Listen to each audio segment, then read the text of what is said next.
Okay,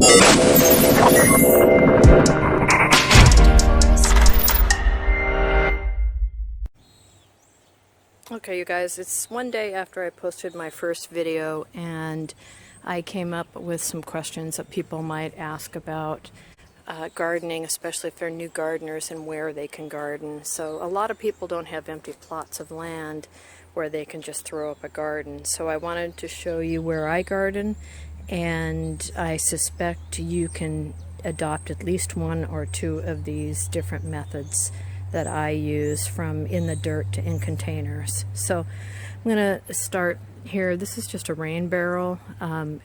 We put dirt in the top of it and I grow flowers there. These are two of those old-fashioned wash basins. Remember, they were probably in your parents' or your grandma's basement. The washing machine would have that tube that went into there, and that would drain into the ground, and this is the one they used to use for hand washing. So these are both concrete that I've schlepped from house to house because they're old and they're cool.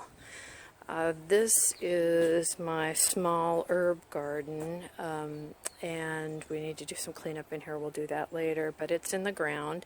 I use a deep mulch method for gardening. You can or you can't, whatever's up to you. Your first year, just take it easy on yourself, do whatever's easiest. It's probably too late this year for a deep mulch unless you're only going to go with compost and straw, but that's not what we're talking about. We're talking about containers. So these are stock tanks, and right now you see in there we have a lot of flowers, but I also have asparagus that grows in here, and I leave it from year to year because it does not want to be interrupted. It just wants to be left alone so it can reproduce and reproduce and reproduce. So I leave that in there, and then I also intermix tomatoes around the outside once the flower bulbs have died, and I plant the tomatoes, which is later on in the year. And you can tell, here's my hand, this is only maybe a foot deep, and they do have holes on them so extra water can drain out. But so that just takes some dirt and fill those up. They're pretty light. I can pick up one. I think this is these are 40-gallon ones, and I can get a lot of vegetable and fruit out of those. And then I've got 5 above ground beds. We have old roofing and then old wood. So we have several different styles. This is a pressure treated, this is non-pressure treated, but we got this siding off Craigslist. This siding we got off of one of our old buildings. So we've got 5 pretty big beds here. 1, 2, 3, 4, 5. Sorry for the quick spin. And this is my garlic that I planted in the fall. It's coming up, it's doing great. This is my test, what I refer to as my test garden. So I do new kinds of seeds here, new types of gardening techniques, those kinds of things. It's my, let's walk over here, my blueberry patch. I have about 20 bushes in there, and we've just got it fenced off a little bit. This is part of my orchard. The orchard's all throughout the yard, so we have an apple here, an apple there, and an apple there.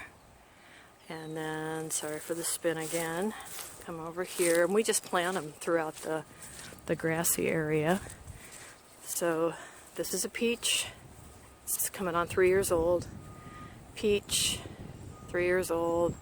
Plum, 5 years old. Huge. They all produced so much last year, it was crazy. This is another peach. This is another peach. And then over there we have a pear and a pear. And we hope to just continue planting. Our septic drains into this area though, so we want to be very careful to avoid it. That's why those trees are way over there. So now you've seen in ground, you've seen above ground, you've seen containers. Let's go to the other side of the house and we can look at the big garden, but let's look at some containers on the way.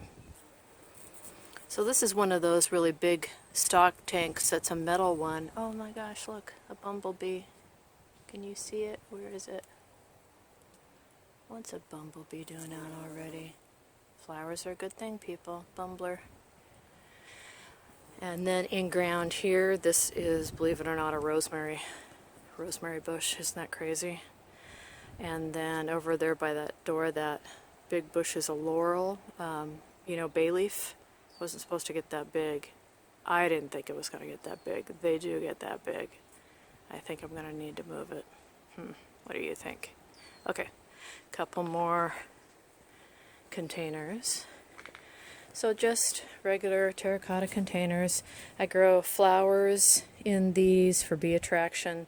This one I also grow tomatoes in. And then we have, what is this called? Daphne. And that's just smelling so wonderful right now. It's awesome. Okay, on the way to the big garden.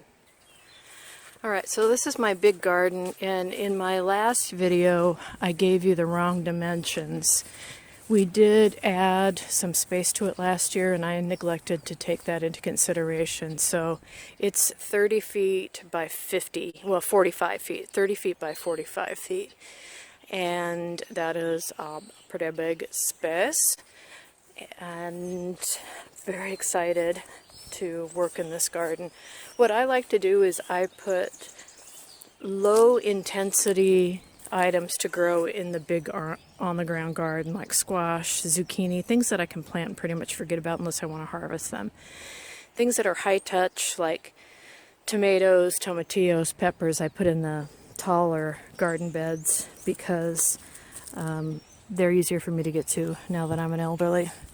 Here's an empty stock tank. I just want to show it to you. See, it's really super light. Warning, used cage heaters only. That's, you know, obviously for the animals, but you can see how deep it is, and then that's the drainage hole that goes out the side. So if you overfill the water will just come out. We have some hay bales here that we used for just some Halloween decoration, but I wanted to show this to you, and this is one really good reason why you don't always just want to take straw or hay and throw it into your garden. And the reason why is that you can see all this green stuff growing. That, my friends, is wheat, because this wasn't wheat free. They didn't take out all the seeds. So if I had spread this in my garden, I would be fighting wheat forever. So I'm glad we didn't do that. We'll put it back up again and make this an area where we practice our archery.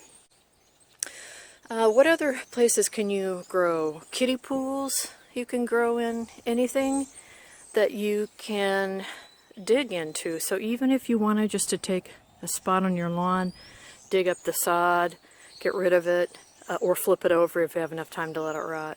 Dig it up and bring in leaves and compost and things. You can just dig right into the garden, you know, have it a little mounded or flat, as long as the rain doesn't wash it away. Don't feel like you have to have sides on it.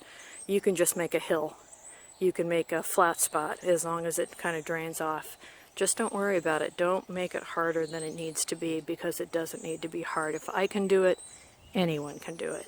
Alright, so let me know if you have any questions about where you can garden. Maybe you have a question about soil, what soil looks like, or something like that. So let's all work together and answer each other's questions and have some fun with it this year. Thanks, you guys.